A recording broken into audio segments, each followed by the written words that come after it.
Hello and welcome to Don't Be a Kook, the podcast, with myself, Laura Crane. This podcast is all about allowing ourselves to be vulnerable, which is why I ask each guest what their number one life fail is, or in surfing terms, their number one kook moment. I want to know how they came back from those tough moments and what they learnt along the way.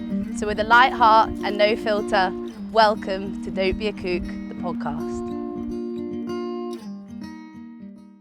Today I'm actually in my hometown in North Devon with another local surfer. You may recognise him from sending it down the face of the world's biggest waves. But today we're just going to have a cup of tea, have a chat. Very, very honoured to welcome Andrew Cotton to the podcast. Hi, Laura. Good. How was that intro? You like that, Yeah, dude? Yeah. really good, yeah. Nice, sick. Thank you.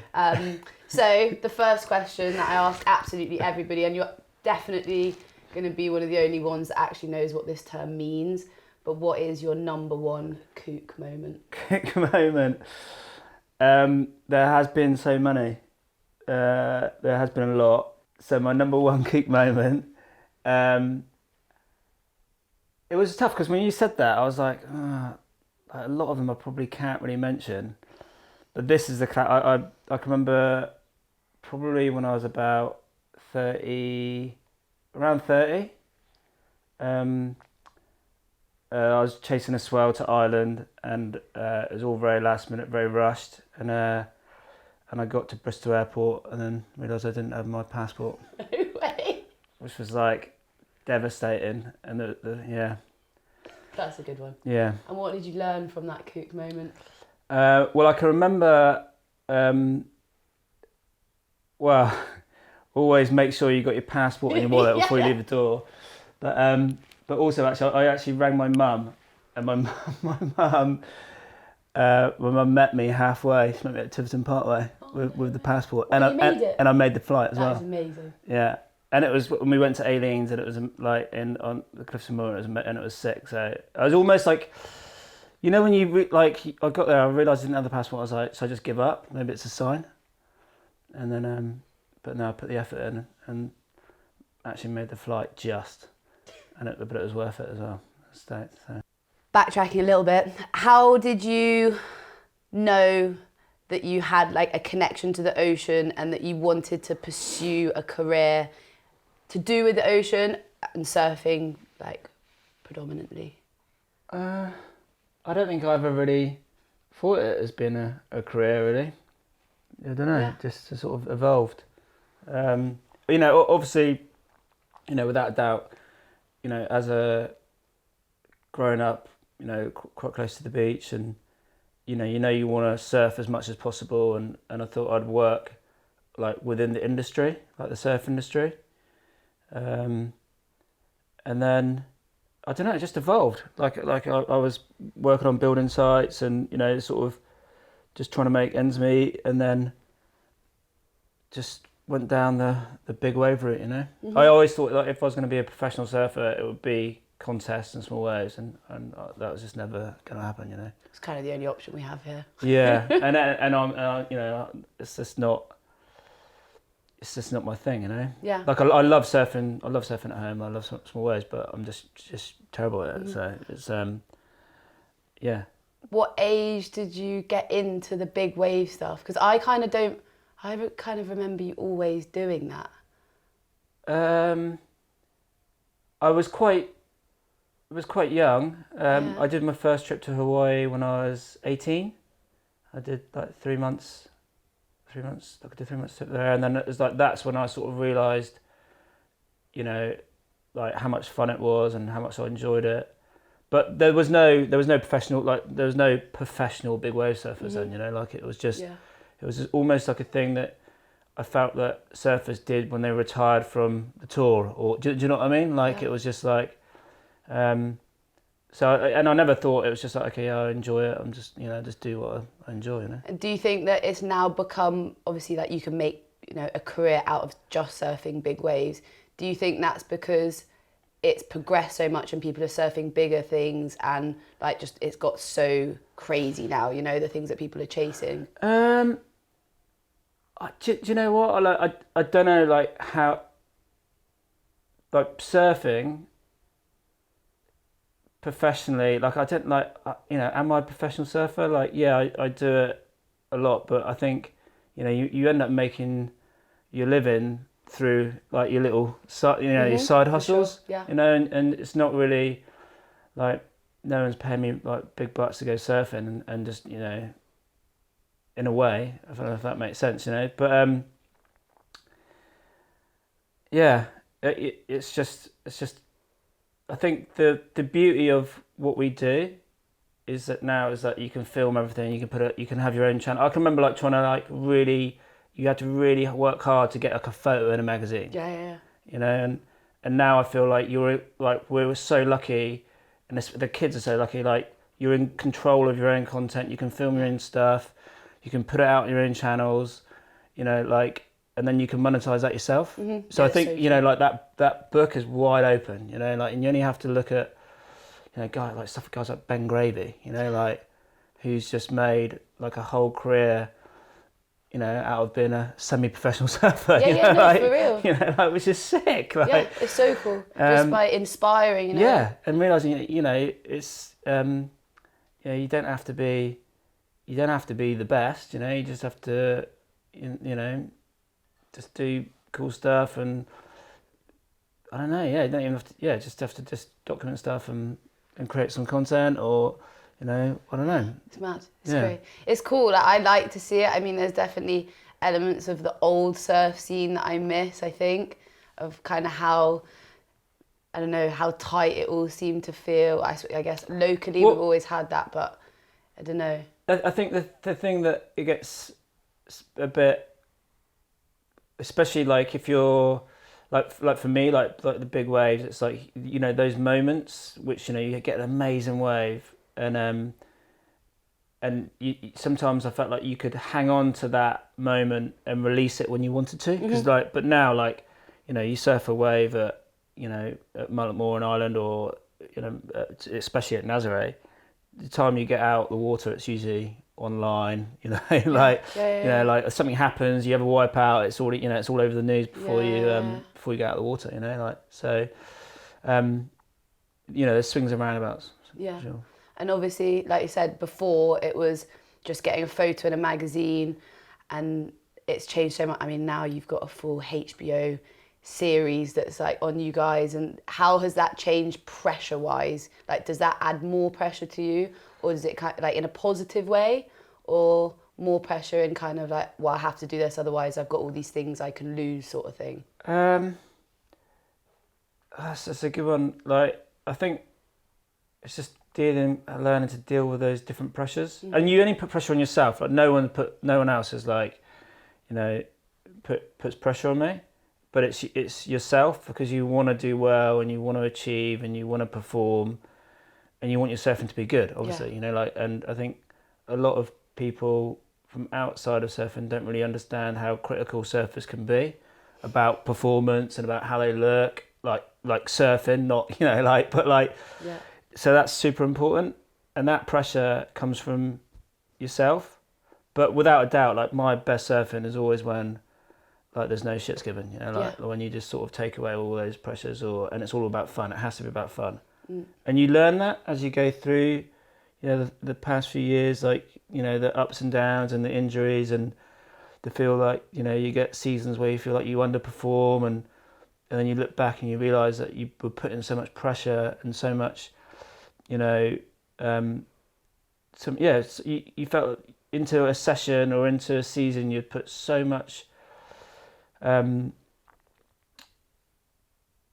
I've got to do this, I've got to do that, I've got, and it just builds up, and then, you're never happy with it. So it's about trying to just be happy, just have fun. Yeah. Because when you have fun and you start getting in that flow, that's when you start surfing your best.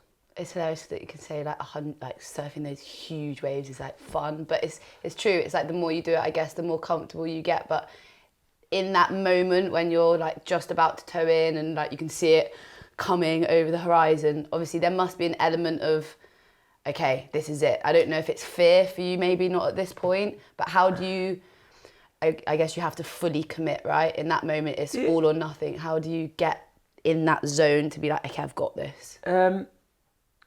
Well, it's funny, it has to be fun, otherwise why are you doing it, and I think if you are just doing it for, it goes back, like, it has to be fun, because when there is too much pressure, that's when, you make silly mistakes, or and it is fun, like, and if it wasn't fun, then, you don't want to do it, or, but it is also scary.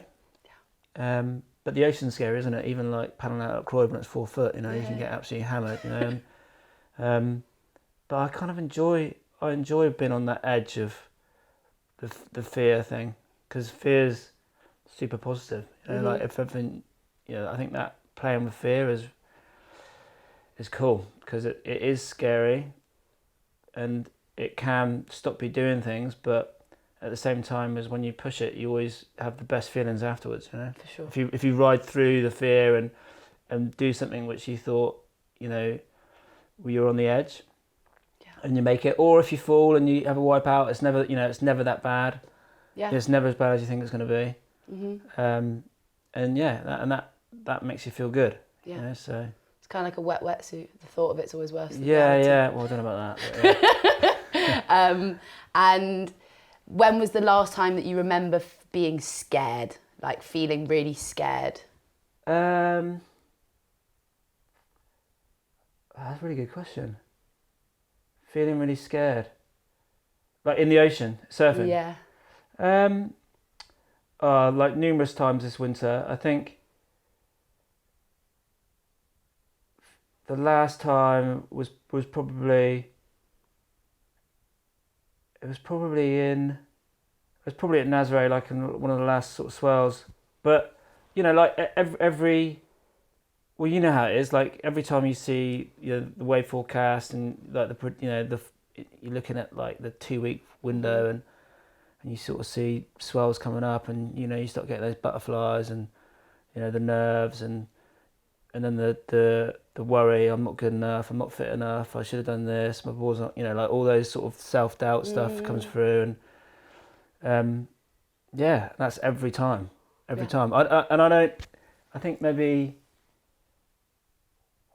maybe some surfers don't get that, but maybe they also don't admit it. Yeah, for sure. Like when there's a huge swell coming, or even a good swell coming, that those nerves and that anxiety, it all filters through, and the self-doubt and questioning, but it's it's just trying to reframe that nerves or into excitement, I suppose.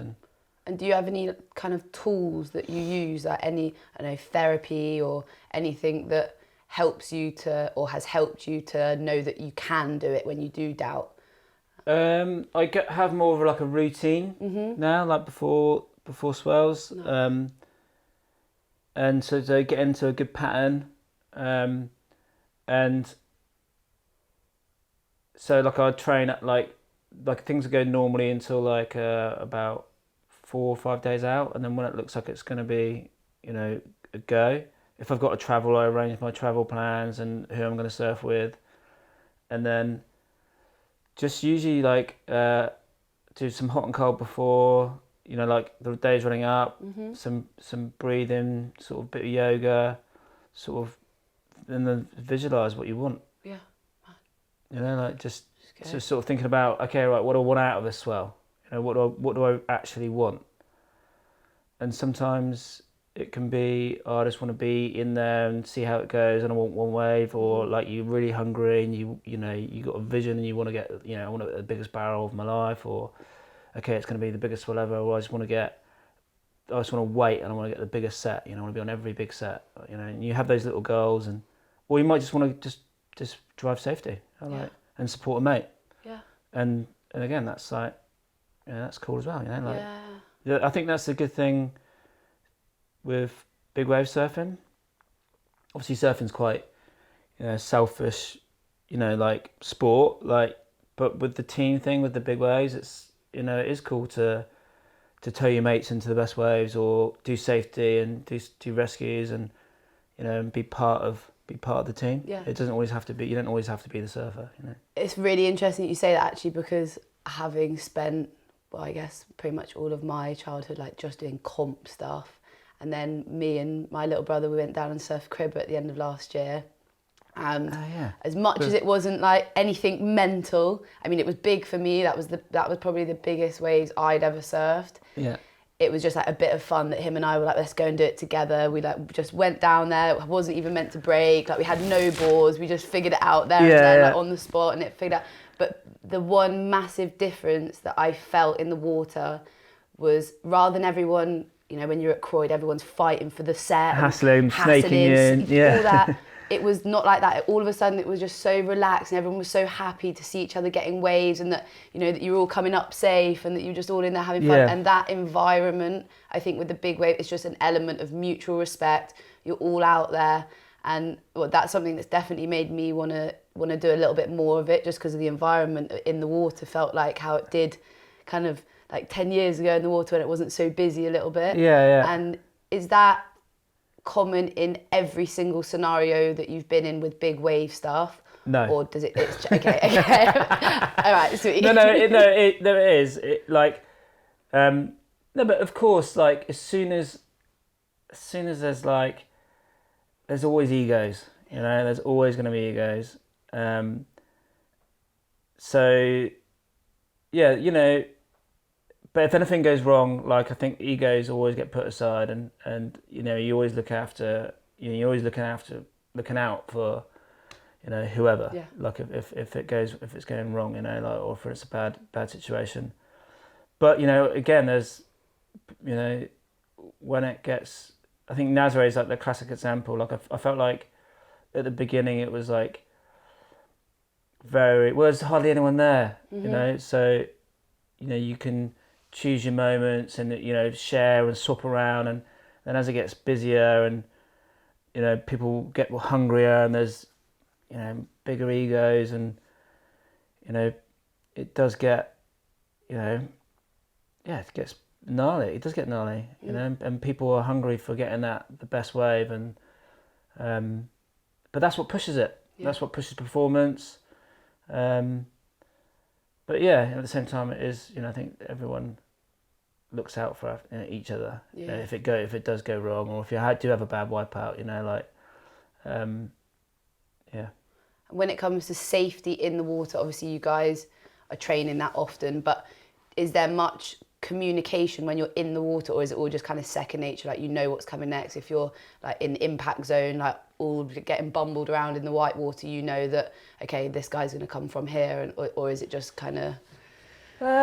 Well, you train a lot together.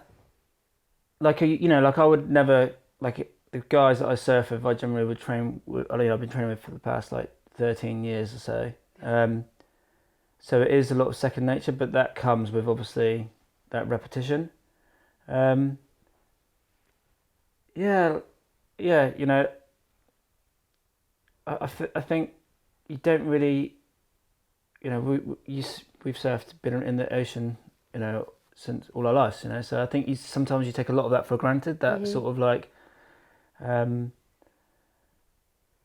so yeah, it's just time, repetition, and then working with good people, you know, and I have like 100%, and I think that it does help you want to push it that extra bit as well, like knowing you're in a good team and knowing you have like some of the best ski drivers and the best safety guys, like looking out for you does for sure help, you know, mentally, you know, it takes that element of worry out of.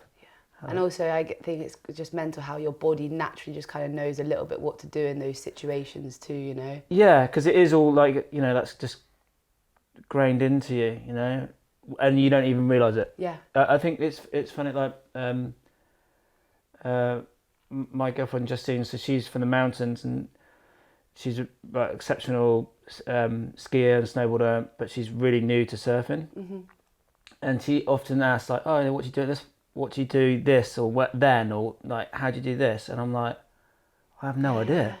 I'd never thought about it. Like I've never even like some sort of like, I don't know. Yeah, it's true. And she's like, what? Like, how do you not know what you're doing? I'm like, I don't know. It's just like Done it too much. Yeah. Just get on with it. I hosted this retreat last weekend, and the same.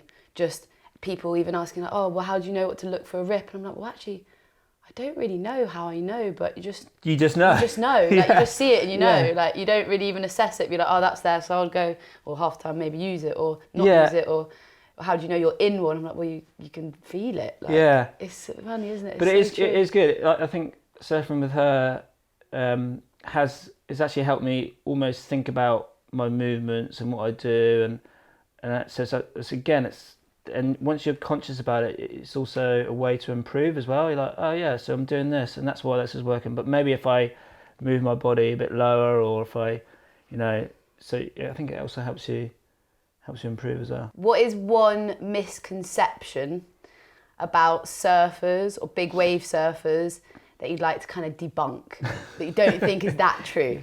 So I think we're like with big wave surfing, I think everyone's sort of, I think that the media thing about like the adrenaline junkies and like that sort of stuff, it's just chest beating machos. I don't know. That's not really.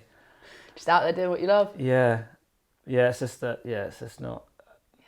It's not really. Yeah, it's funny, isn't it? Yeah. It's funny that you say that, because also there's an element of it that, like you do love the adrenaline. I guess that is an element of why you need the... Yeah, but they're not like, you look at some of the gnarliest or the best big wave surfers, and yeah, there's some exceptions which are like some classic, but most of them are quite understated and mellow, and like they got nothing to prove, But is it ever enough? Like, is it ever enough? Like, you guys are going bigger and bigger, but is it ever enough? Will it be enough? Do you know, I recently asked this question to myself. When is enough? Like, because when is it enough? I don't know. Like, is this, as surfers, do you ever like just go, okay, like that's it, like that, I've got the best wave I've ever going to caught, I'm not going to ever surf again? Because it's never enough, and it's never like. And once you get that best wave, you look back at it, and then within like about a day, you want to surf it differently or better. So right. Bad. So yeah, you're on that quest of like, and that's hard because you're never quite fully satisfied. Yeah. And you think you are, and maybe you are for like, I don't know, an afternoon, and then the next day you want either like. For me now, it's not about like the biggest waves. It's about getting good, clean, perfect waves to do turns and get barreled. Yeah. And I want them to be big because I think that lends to my surfing style. But yeah, you can always be deeper. You can always turn more critical, and you can and I think that's the amazing thing with surfing. There's no right or wrong way to ride a wave. Yeah, definitely. And obviously, Nazare is the beast that everyone talks about, and as soon as I say to anyone like, oh yeah, like I surf, they're like, oh, have you surfed Nazare? Like, yeah, on like 3 foot day. And that is like, I guess, the pinnacle of big wave surfing right now. But is there anywhere else that you like have in your dream, that you would like to go and kind of just conquer, whether it's maybe not even as big, but like you said, maybe a more barreling wave or just a cleaner wave? Maybe a bit warmer. Yeah, definitely warmer. No, like for me, like Nazare is like the famous wave, and I think, but it's definitely not the best. It gets big, but can be quite slopey, and for me, it's just a great place to train and spend the winter. But yeah, it is all about getting barreled. And there's a lot of good big waves in Europe, a lot of good waves on the west coast of Ireland, which are sort of, they're the ones you dream about, like, because they don't break all the time. They're quite fickle, and they need really specific conditions, and I think they're the ones that you dream about. Yeah. And I think when you score them every now and then, like once there was a wave a couple of years ago which I surfed, and I've been going to Ireland since like 2005, I think. And in that that's almost like 17, 18 years, whatever, and we've surfed it like once or twice. So and I'm pretty on it, with conditions and like knowing when it's going to break, and but yeah. Today's podcast is brought to you by a product I now could not live without. Alenzia Protein is the world's first vegan protein peptide gel, making 100% protein absorption possible. I've seen such a difference in my energy levels, recovery, and focus since taking it, and I've literally forced everybody close to me to get on it too. Alenzia Protein is sustainably sourced and has more protein per gram than any other protein products to help us keep doing what we love for longer. Thanks, Alenzia. And obviously, if you're always kind of checking swells, like, you speak to somebody who does the Olympics or whatever, there's always a really, I guess, strict time period that they're going to peak at or that they're training towards a certain competition. Obviously, for you chasing swells all the time, it never stops, does it? Whether it's here or it's America or wherever it is, like, how do you balance that, or how do you ever get a break? Yeah, and I think that's a really frustrating thing with. I don't know. It's frustrating, but it's also, I think it's the thing that draws you to that, to surfing, is that there is no timetable or schedule, and it's like frustrating as hell, and it really, especially for family and sort of organising life, like you don't have a fixture list. It's like, and some people don't get that, but it's also quite exciting, and what I do now is like when I first started, like my time was like January, February, March, like those are the 3 months that I sort of set aside, like, of the year to surf, like, and to chase waves. And then as I've become, more fortunate, and that window's opened, and then it did, but I've had to sort of, now I just do 6 months. Yeah. Like, so it start in October and it finishes in April, and then like from April onwards it's sort of more downtime and work on a bit of fitness, injuries, and downtime. What would you do, like, for a bit of fun? Like, I see you down in the estuary often. In the estuary. Downtime. It's, again, I think that's the great thing with doing something that you love. Is, of course, it's surfing and foiling and like cruising with the kids, and it's been in the sea, but not necessarily like emphasis on like the biggest or best waves. It's just going surfing, or just going foiling, or and I love cycling and training, and I think that's the thing. For me, the training and all that stuff is just, even if I wasn't doing surfing professionally or chasing the biggest waves, I'd still want to be fit and be healthy and be outside and it regardless. Well, and also that I don't think there's many athletes that are athletes unless you really love it. You have to love all of it, I think. Yeah. Not as much as the other parts, but you have to have love for all of it. Yeah, there are certain bits you prefer, and certain things you sort of kind of have to do, but it is, it's all fun. And you've got a son. Yeah. If he was to come to you and say, "Dad, I want to go chase monsters like you," what would you say to him? I'd be stoked. It'd be brilliant fun. but I don't think he will though. But yeah. I think no matter what the kids want to do, like, it's, you can't tell someone no, it's the wrong thing, even though you might think it at the time, and you can give advice, but I think my parents probably try to talk me out of doing what I'm doing just because they didn't see. It was always about getting a proper job. Yeah. You got to get a proper job. You got to, and I did do those. I did take those advices.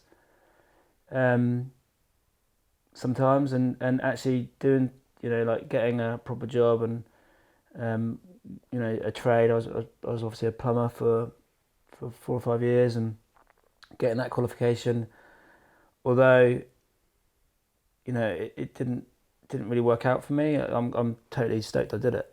Because it sort of, again, like, it fuels the fire to push your surfing even harder, like, and then it makes you realise what, you don't want to do. I think sometimes there's emphasis on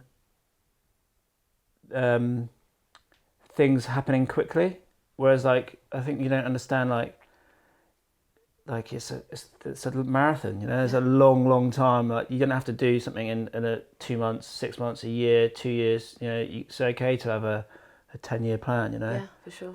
Actually, we were talking about it yesterday and how it's really easy to not enjoy the journey, like, whatever it is, because my dad actually always says how the journey is the fun part when you're struggling a little bit, just in life. For me, it's okay, I would like to save up to buy a house, but having to save the money to get to that point is so stressful, and you're like, I'm never going to make it. And feels impossible. Yeah, like all those little things, and it is about that, isn't it? And trying to actually enjoy step by step what you're doing every day, being there, and like not trying to be like already in the future and stressing about things that haven't happened or might not happen or might happen. Or be in the past and sort of like killing yourself over like a mistake or... and I think that, that is it. And it is hard, but sometimes it is hard to enjoy the journey, like, and you do have to remind yourself, like, actually, it's like, all of this is amazing and I'm super, super fortunate, and at every point. So, even though, like, thinking back to, like, some of the jobs you do or have done, and they were like, at that time, they're like, oh my God, this is the worst thing ever. But like now you look back and it's like, oh, actually, no, it's probably quite good for me to be doing that. Like, quite stoked I did it. And also, like, it's always good lessons as well to learn. That you can't have the good without the bad, and those are important things to know too. But I think any athlete or anybody who's been in like a sport for a good amount of time in their life, there's always that element of, well, what is next and what do I do next? I mean, obviously you're doing lots of things outside of just surfing with the speaking engagements, and obviously got TV shows and things like that. Do you worry about what's after, or do you feel quite comfortable in just letting the journey be the journey? I think, again, like, probably like 5 years ago, I was worrying, and but what does that help, and I think surfing it's not the same as like maybe like a rugby or a football career or something like that. I don't think you just give up surfing, I think you kind of do that forever, and I'm really fortunate, like I've like my mentors and my guys that I've been looking up to, they're in their 50s now and they're still absolutely charging. And that for me is like super motivating, and like I was surfing with Garrett last year, who's Garrett McNamara. He's a Hawaiian big wave surfer who's sort of been my mentor over the years, and he's had some horrific injuries through his journey, and he's had some ups and downs, like in performance, and he's 55, and last year he was probably surfing the best I've ever seen him surf. Like, and you're like, whoa, like he's still got it. He was moving, the way he was moving on a surfboard, like, it's insane. And that for me is like, okay, right, well, that's like, if I can still surf like that, or if I'm anywhere near as good as that at 55, I'll be stoked. Sick. So. And obviously he's inspired you and lots of other people under him, but now you're also inspiring people too. Is there a message or something that you would really like to convey, like through your profile and what you've done, like if you were to leave kind of your mark, what would that be? I don't know, like, I suppose it's, I think you can just always get better. And I think if I realise, like, you can always get better, you can always get fitter, you can always improve, and not to take anything too seriously, and not to believe your own bullshit as well, like, it's like, being a bit grounded and like not like, taking it too seriously. Yeah, for sure. Because I think sometimes we all, and me included, like, you get too caught up in all of it, and it is, at the end of the day, it's surfing and it's having fun, or it's a sport and it's having fun, and yeah. That. And do you think your perspective on kind of life and debt and just risk has changed, obviously, over the years? Well, I don't know. Maybe my perspective on risk is completely different. I don't know. I think I think now, like, I'm more calculated. I think I did go through like a period of time where like I would have done, and looking back, and again, like, we're talking about looking back at the journey, some of the stuff we did, like, was just really stupid and dangerous, and and I wouldn't recommend anyone doing some of the stuff we did, like, and I don't know how we got away with it, but we did. But I think I went through a period of like pretty reckless. Young Cotty was a great time, that's for sure. I remember going on some trips when I was a kid, and you guys were having the best times ever.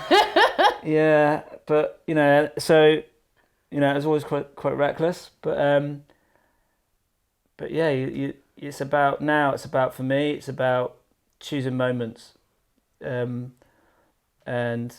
it's always, I'm always thinking about, like, about the next wave, not about the last, because I think, I want to be fit and healthy to surf the next biggest wave, not like think about the last one I've surfed, because that's already in the past. I want to keep moving forward. Yeah, for sure.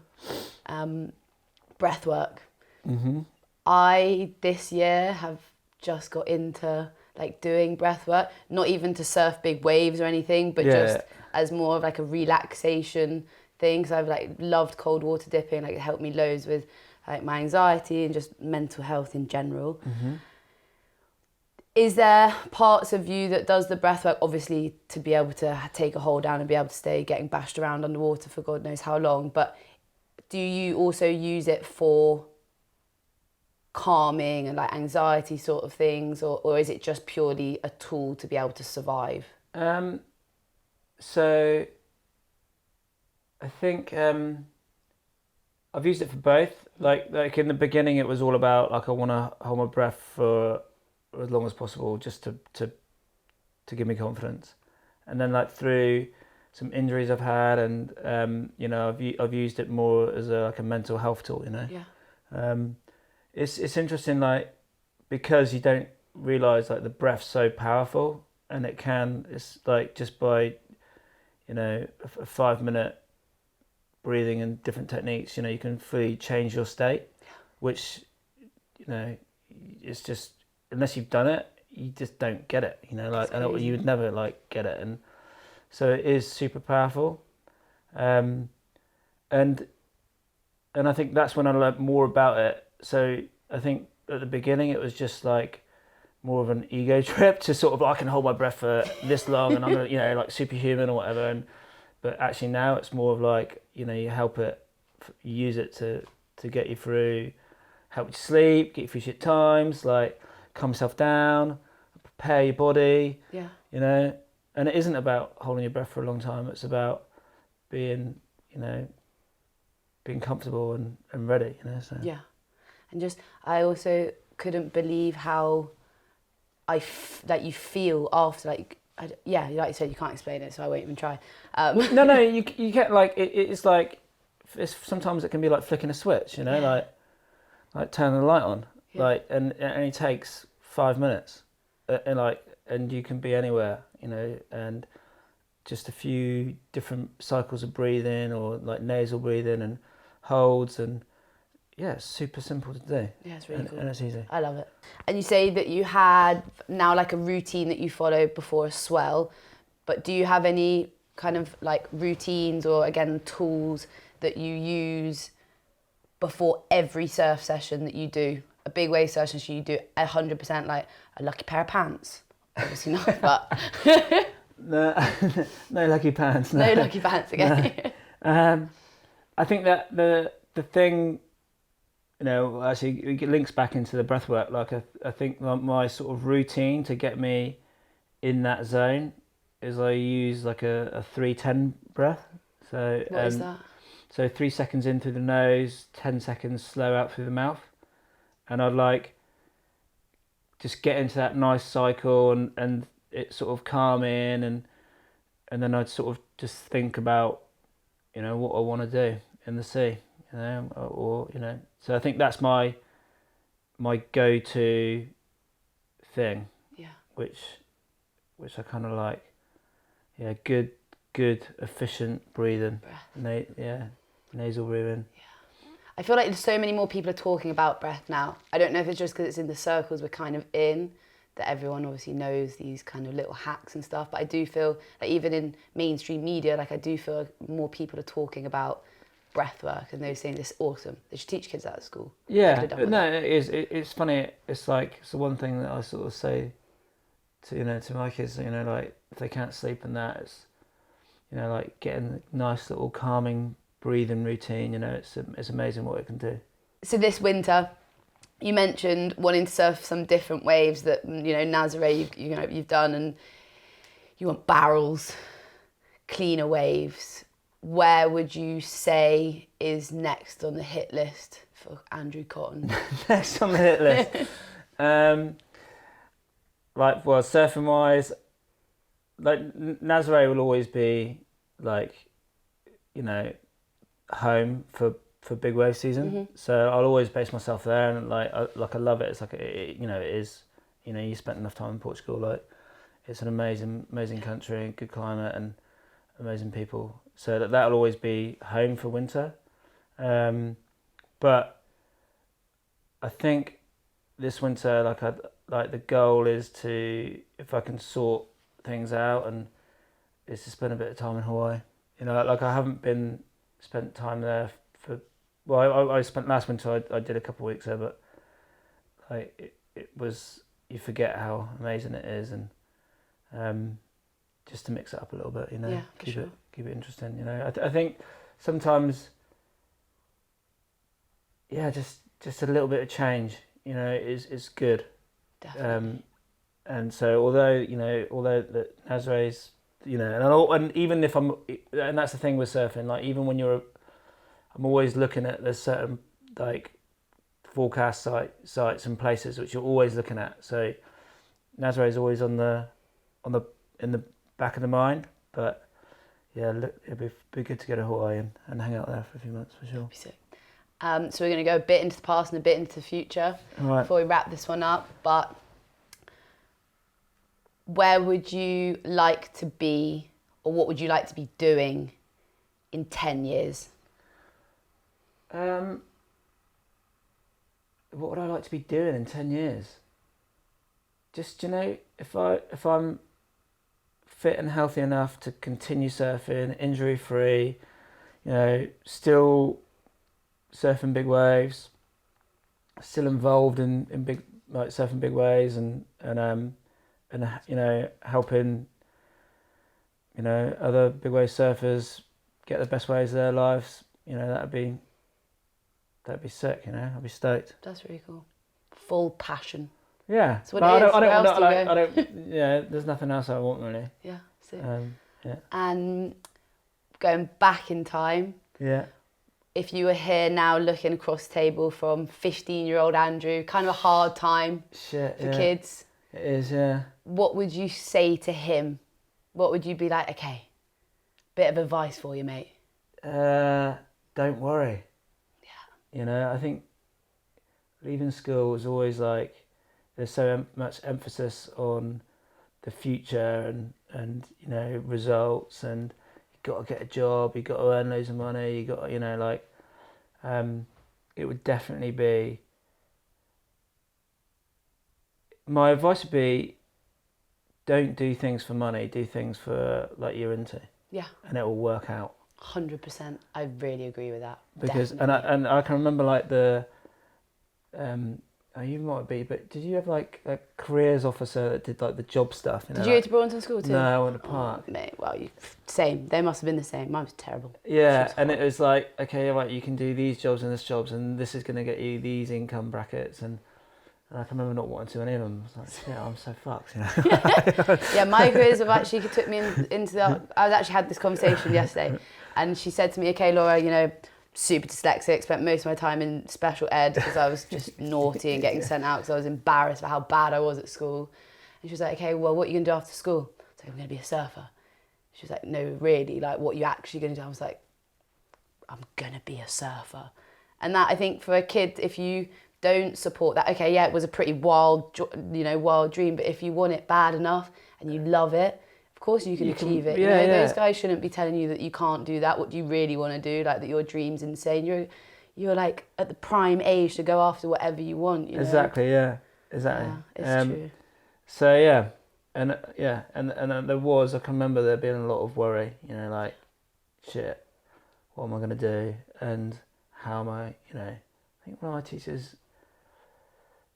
Yeah, because it was college, university, you know, and then the job with, you know, the pay, you know, salary at the end of it, and you're like, shit, like, all my stuff was all down here, all the good stuff was up there, you know, like, oh god, so screwed. We've made it, we've done all right. Oh, I don't know about that, but yeah.